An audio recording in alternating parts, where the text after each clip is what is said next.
প্রথমবার পদ্মা সেতু হয়ে খুলনা থেকে ঢাকায় জাহানাবাদ এক্সপ্রেস ট্রেন ভোর ৬টায় খুলনা থেকে যাত্রা করে নির্ধারিত সময়ের কিছু পরে সকাল 10:30টার দিকে কমলাপুরে পৌঁছায় ট্রেনটি।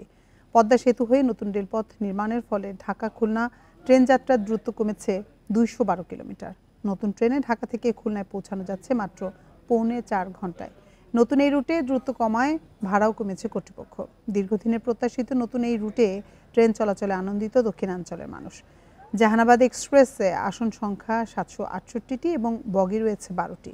সোমবার বাদে বাকি 6 দিন চলবে এই ট্রেনটি। চালু হলো এটা বড় কথা নয়, কিন্তু বড় কথা হচ্ছে যে এটা যাতে সময়ানুবর্তিতা বজায় থাকে এবং রেলের যে সুবিধাদি এই যে কোচগুলো যাতে পরিষ্কার করা হয় এবং এগুলো যাতে ব্যবহারযোগ্য থাকে, যাত্রী সাধারণের কাছে গ্রহণযোগ্য থাকে, সেজন্য আপনারা চেষ্টা করবেন।